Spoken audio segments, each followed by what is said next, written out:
Welcome to the BJ Show. Let's rock and roll. Rock and roll. Come on, everybody. Let's lose control. Brad and John, they're the ones to follow. Yeah, ready for the ride. It's the BJ Show. BJ Show. It is the BJ Show, and today's date is February 19th. Is that right, John? Today, the 19th?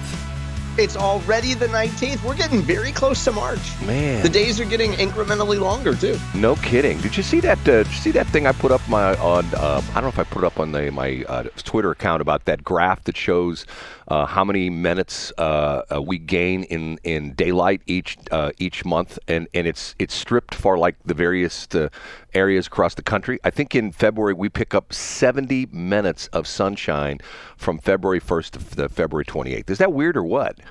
Thank goodness, Brad. It's your favorite time of year because you can start to get your lawnmowers out. You have your lawnmowers away for nearly 6 weeks in the winter, and pretty soon you're going to be bringing them out, right? All 14 of them. Who says I had them away? Who says I'm not running them right That's now? true. That's true. You know, they do great at clearing snow off of the sidewalks. You know, that you turn the blades on and it just wishes it all away. That is John Combest, Combest. Every single day he puts together this incredible website, updates it. He's done it for 23 plus years. You go there, there's all sorts of interesting stuff on there. We start the show off with this guy right here. He comes in and he says things like, he doesn't say anything because I hit the wrong button. He comes in and he says things like, we're on our way to the number one. And what's your name again, sir? I'm Casey Kasem. And what do we start with? In third place. You went to the Post-Dispatch starting on February 3rd. If you went to stltoday.com, you might have noticed a banner at the top, but it wasn't a banner ad. It was a notice that said some critical aspects of our newspaper operations are temporarily unavailable. Essentially, Brad, it would say, keep you posted as things move forward. Well, the good folks at Lee Enterprises, who owns the St. Louis Post-Dispatch, gave a little bit more color on what happens. And it turns out that hackers were encrypting critical applications that belonged to Lee Enterprises. For folks who received the print edition of the Post-Dispatch, it seems like their delivery was not affected. But some other print publications that the that Lee Enterprises produces were affected, Brad. And what Lee Enterprises hasn't said yet, as I understand it, is whether or not subscribers' personal financial information has been compromised. You know, maybe credit card payments, maybe addresses, things like that. But Lee Enterprises says that the other Lee websites and Post-Dispatch newsroom have continued to publish news online. So they're still doing the news thing and posting online, Brad. But, you know, some of the critical applications that go into actually printing the print publications has been affected. So I guess the bottom line is, Brad, Lee Enterprises is providing a minimum level of details here. And probably in weeks forward, they'll roll out information to subscribers about, hey, here's what we know about personal information that has been compromised. Here's what we don't know. And most of the time when this kind of stuff happens, the companies give another piece of information like, hey, we suggest you check your credit score. We suggest you check with your financial institution. Take a close look at your automated bills to make sure no additional bills have been popped up. If you've gone to STL today, you've seen this banner. And this is a nice follow-up, I think, from this piece is brought to us, by the way, by Jacob Barker. And I think it's responsible of the Post-Dispatch to have somebody cover it and say, hey, there was a big hacking. We don't know how bad it is. We'll keep you posted. John, I disagree with you. They didn't get the right person to cover this. You know who they needed to get? Oh, I know. Hey, and you and I, Brad, thankfully are done arguing about KWMU and St. Louis Public Radio. Let me guess. They should have gone to venerated journalist Jo Mannies, and then you could tweet at her unnecessarily again and again to beat a dead horse. No, well, yeah, exactly. She would find out. As a matter of fact, she's so good at this. She would be in China the next day with her camera saying, I found the guys who hacked the Post-Dispatch. Here they are, and here's exactly what they got paid. And they had nothing to do with the University of Missouri St. Louis, but they did have staff members as friends from KWMU. That's what she'd find out. Do you think that this was perhaps Chinese folks and not Indian folks, Brad? You think maybe it's not Russia? Sometimes I think it's the kid down the street who's 14 years old. You know what I'm saying? Those kids definitely want to mess with Lee Enterprises. That's for sure. Okay, now, having brought that up, here's a interesting question. There was a lot of controversy about them shutting down their local printing plant and printing everything in Columbia, Missouri. What's happened with the delivery since we've had this crazy weather the last couple of days? Has the Post-Dispatch been on the newsstands or in people's lawns on time for the last couple days? I regret to say I don't know anyone over the age of 90, so I don't know anyone who subscribes to the print edition of the Post-Dispatch. Brad, the last time I purchased a paper copy of the Post-Dispatch was when the Brad and John show made an appearance in the print publication. John, what's your generation again? You're a Gen Xer? I'm Generation Next. I'm sponsored by Pepsi in the 1990s. You're so Generation X. I'm telling you, that is. By the way, I have another.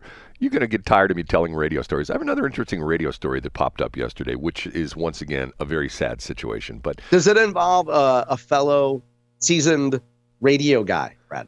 No, it involves. This is sort of bizarre. It involves a guy that I recognize the last name. I didn't think he was part of the same family, but he is a guy who bought a radio station a couple years ago who's now regretting it.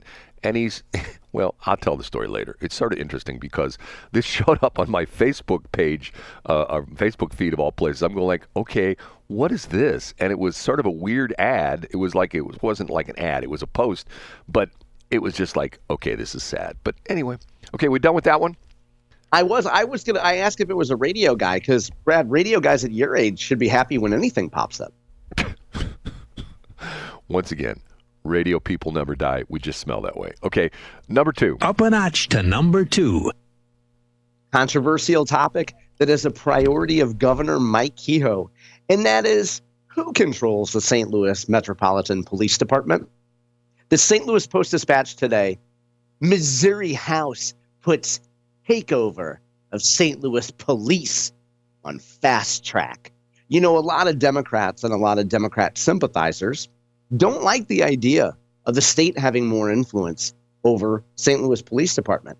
But some Democrats don't mind. Some Democrats say it's actually a good idea. Look at what's happening in St. Louis and crime. The first round of approval in the Missouri House took place yesterday. Now, opponents of this, Brad, will get a few extra shots at shutting this down, and this hasn't even been introduced in the Missouri Senate yet. So there's still a lot of hurdles here. But I think that it brings up an interesting fissure, F-I-S-S-U-R-E, if you will, among Democrats, because you have some conservative Democrats, and I would put folks like the unfortunately named Steve Butts from St. Louis City. Brad, you know him because he's frequently on the Reardon Roundtable.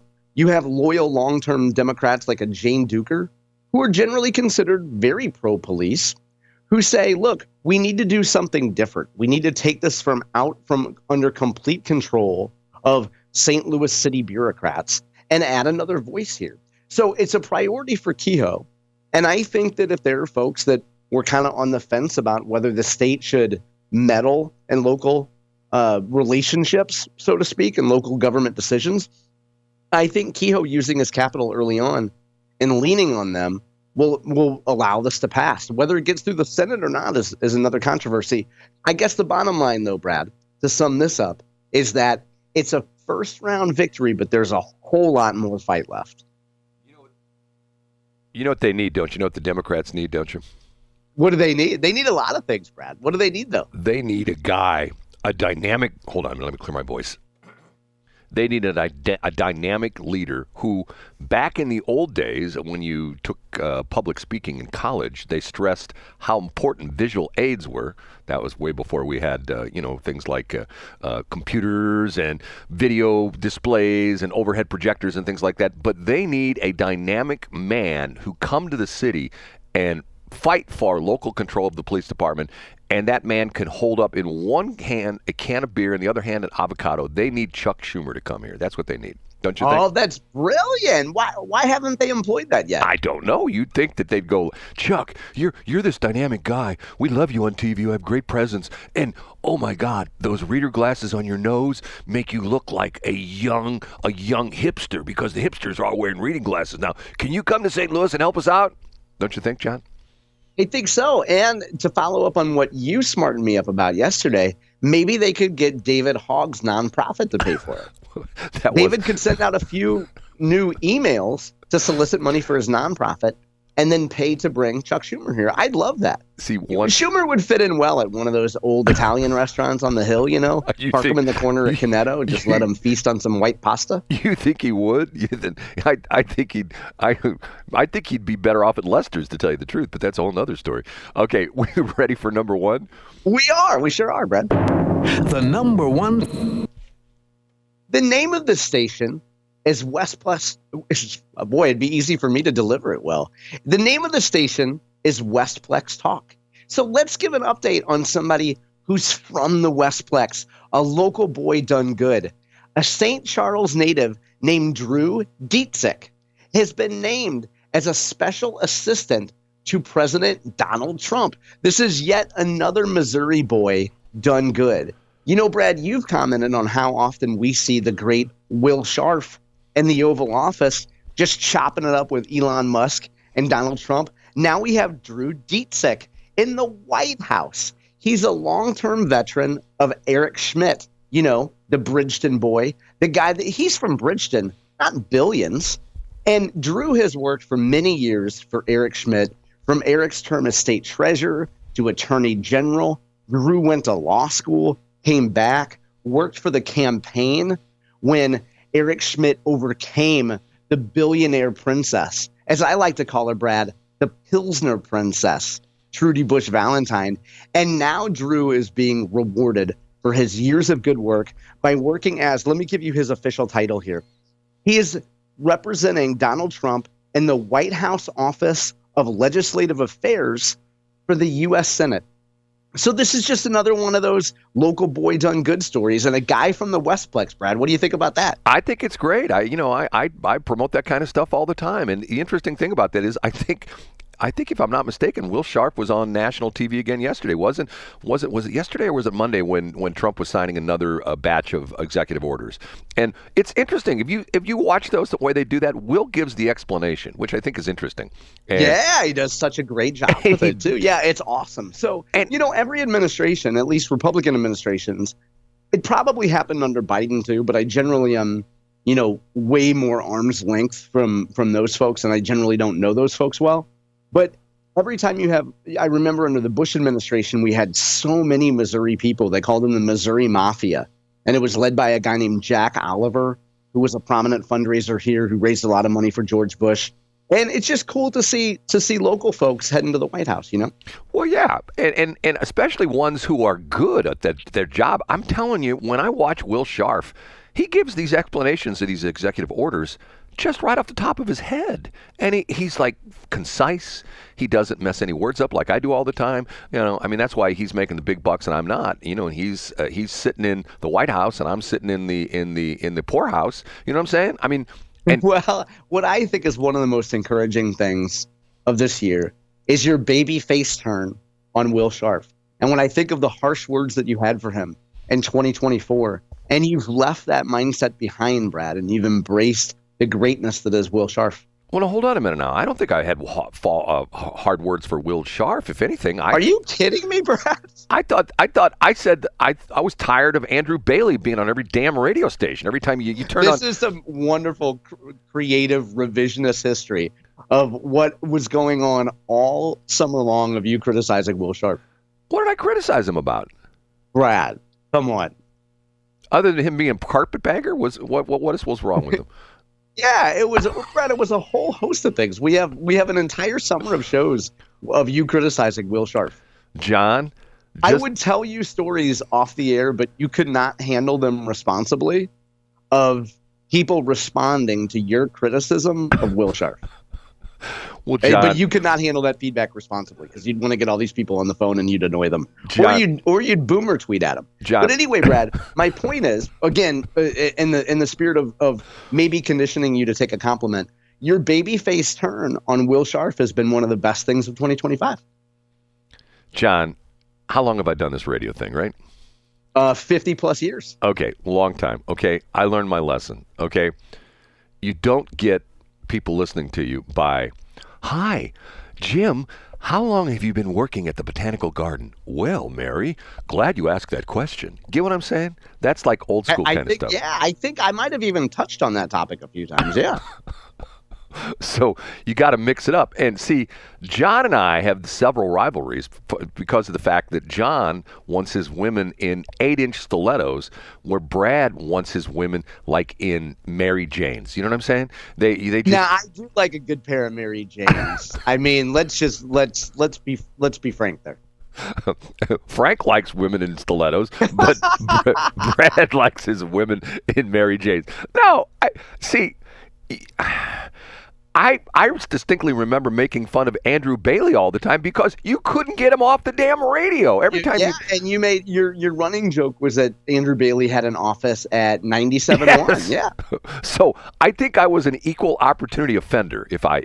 You did poke. Yeah, sure. You did poke at both. I think you were way harsher on Will Scharf because he had a lot of money, which is your natural disposition to criticize people who have maybe a little bit more of a head start in that department. I don't have a problem with that. Yeah, Brad. You were, and again, in the spirit of getting you to take a compliment, which you never will, and this will be futile as long as we do the show together, I am, for the third time, pleased by your babyface turn and your open mind about Will Scharf. And does it help that Will Scharf is now in the Oval Office with Elon Musk and Donald Trump? John, I'm going to give you another one, which I railed against, and now I've done a 180 on that. And you know what? That's the mark of someone who is not set in their ways and is interested in learning the deep truth. And when that's true. What's the other example? The senator from Pennsylvania, who I made fun of, who now turns out to be a very interesting character. You know, John Fetterman. Yes. Yeah, and now you mostly just copy his attire, right? Well, you're wearing shorts today. You know, there's certain things. I think the thing that sort of keeps going in my mind is this simple phrase: dress for the job you want, not the job you have. And to the point where there's certain dress codes that, you know, I mean, like we talk about the fact that my old boss, Carroll, when she worked for Transworld Airlines as a ground stewardess, not an air stewardess, because she was the one delivering cocktails to the business travelers who were waiting for the plane, and people used to dress up to fly. Now they dress down to fly. Some people, you know, remember when Spirit Airlines comes out with a dress code, you know there's a problem. You know what I'm saying? That's like saying. And I know that we're at the end of the segment, but let's not forget that her greatest legacy was passing down a K car to somebody you and I both know. Me, I got her old K car. Matter of fact, you know, can I tell you something? Please do. I brought my son, my oldest son, I brought him home from the hospital in that K car. Oh, nice. Yes. Which is fitting because he was conceived in the back seat of that K car. No, he was conceived in the back of my '62 Pontiac station wagon. Why do you think I had to get married? You know, come on, dude, come on. You know, I mean, back in the day, things had their consequences. You got somebody pregnant, you got married. Nowadays, you read, so and so had their third kid, and they decided to get married. Okay, that's not the way it used to be. You know what I'm saying? I mean, well, things change, right, Brad? Yes, people used to leave town when they was an ill-timed pregnancy, if you know what I'm saying. You know, but now they can just go to the abortion clinic and everything's okay, right? Well, that's an upbeat note to end the segment on, Brad. Well, that's newsworthy because that was one of the things that KCUR covered in depth on Friday. Matter of fact, I read the article that KCOR has their Citizen of the Month award, and they've already given the February award out to that woman who had the first abortion in Kansas City. That's what I've heard. I don't know if that's true or not. Yeah, she got a free subscription. They didn't give her one of the Post-Dispatch because hackers kind of hacked into it, you know? And she got a KCUR tote bag, too. So She did, yeah. And what they give it out now, well, I was going to make an asphyxiation joke, but Brad, we're not going to talk about erotica on the show. Go ahead, Brad. okay, we'll take a break.